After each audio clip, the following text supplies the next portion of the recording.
Principal, Monsieur le député de Beauharnois. Merci, M. le Président. Cette saison de chasse, le gouvernement libéral a congédié 16 agents de protection de la faune. Ces coupures s'ajoutent aux 70 postes qui étaient toujours à combler, ce qui signifie qu'en ce moment, le quart des effectifs nécessaires à la protection de la faune québécoise sont à la maison. Pire encore, certains agents ont reçu la directive de ne pas sortir à plus de 30 km de leur bureau régional afin de diminuer les factures d'essence.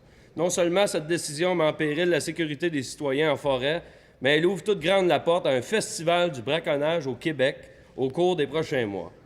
Afin d'éviter que l'irréparable se produise dans les forêts cet automne, est-ce que le ministre de la Faune va revenir sur sa mauvaise décision? Monsieur le ministre des Forêts. Merci, M. le Président. Donc, quoi que les crédits du ministère de la Faune, de la Forêt, donc il y a des parcs qui soient à la hausse cette année, qui nous a permis de faire des investissements dans l'ensemble des régions du Québec pour couper le maximum de bois. Il y a aussi le volet de la faune qui avait un budget déficitaire. Donc, c'est-à-dire que les dépenses étaient au-delà des revenus accordés. Alors, on a demandé de faire un plan de restructuration au niveau du ministère de la Faune qui s'est traduit par des réductions, nécessairement des effectifs. En général, je veux rassurer mon collègue de Beauharnois, parce que l'ensemble des effectifs sont des travailleurs syndiqués. Les agents de conservation dans la faune, dans toutes les régions du Québec, les bureaux sont ouverts, les permanents sont là. Ils sont supportés par des assistants, sont assurés par des assistants aussi d'aide dans les ZEC, dans les pourvoiries, donc de plus de 475 personnes. Et on a demandé de faire un lissage à travers l'ensemble du Québec pour maintenir les grands territoires de chasse cet automne. Donc, SOS Braconnage fonctionne. J'invite toute la population à continuer de faire, donc de nous rapporter les cas lorsque nécessaire. Deuxièmement, donc, on s'est assuré aussi qu'il y a une règle de restriction budgétaire. Oui, il faut qu'il se rapporte aujourd'hui pour diminuer les dépenses. Et il n'y a pas de petites dépenses. En terminant. Nécessairement, toutes les dépenses comptent quand on veut restructurer un ministère. Je pense que si vous aviez commencé à l'importance... Première complémentaire, Monsieur le député de Beauharnois. Merci, M. le Président. Lors de l'étude des crédits, le ministre s'est engagé à remplacer le départ de chaque agent de protection de la faune par un diplômé du Centre de formation du Chêné. Sur le terrain, c'est plutôt le contraire qui s'est produit, car nous apprenions récemment qu'en raison des coupures du gouvernement, la cohorte 2014 était annulée et qu'aucun agent ne sera formé cette année. Doit-on comprendre que la faune du Québec n'a plus besoin de protection? Le ministre va-t-il revenir sur sa mauvaise décision, encore une fois? Monsieur le ministre de la Forêt. La bonne décision pour les agents de la faune et pour ceux qui viendront, c'est d'avoir un budget équilibré. Oui. D'avoir un budget stable, prévisible, qui prévoit les départs à la retraite, qui prévoit aussi les entrées dans les écoles. L'an passé, vous aviez un déficit structurel de 2,5 millions de dollars.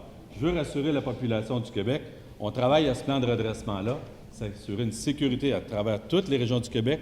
Tous les bureaux sont ouverts pour la chasse. Maintenant, pour l'avenir, on sera en mesure de continuer de développer pour la ressource, pour maintenir la sécurité, autant dans les boisés pour les chasseurs du Québec. Merci, M. le Président.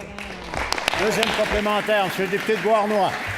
Alors, Monsieur le Président, j'aimerais tout d'abord saluer les gens qui sont ici, les agents de la faune qui ont été affectés par ces coupures, les étudiants du cégep d'Alma, ainsi que les représentants des travailleurs des agents de la faune du Québec qui sont avec nous aujourd'hui. Donc, moins d'argent sur le terrain, moins d'argent à l'école, la faune, la sécurité des Québécois en forêt sont des victimes du gouvernement libéral. Afin de corriger ce manque de respect, le ministre peut-il s'engager à rencontrer les intervenants ici présents à la fin de la période de questions? Monsieur le ministre des Forêts. Quand on est un travailleur de la faune, on veut avoir une sécurité. La sécurité est basée sur le fait qu'on a des budgets récurrents. Donc, nos dépenses soient rencontrées par les crédits qu'on a à offrir. C'est ce qu'on a proposé. On a un plan de redressement qui est demandé au ministère de la Faune. On a un cran d'arrêt dans les dépenses. On s'assure que toutes les dépenses qui seront faites, ce sera aussi pour protéger non seulement la ressource, mais que l'activité de chasse demeure un exercice agréable au Québec. Alors donc, on a procédé à un redressement. On n'a pas seulement touché le volet des agents de conservation, mais il y a eu des coupures aussi au ministère ici à Québec. Donc, on a quand même 53 personnes qui... Oui, Monsieur le député. 19, la question est simple. Est-ce qu'il va rencontrer, oui ou non, les agents de la faune?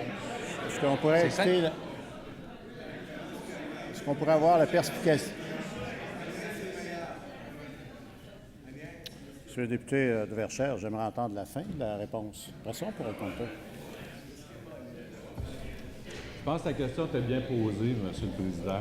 Je pense qu'il n'y a pas En besoin termi- de son collègue pour faire réitérer. En terminant. Puis c'est important ce que je vais vous dire, parce qu'on va le redresser, le budget.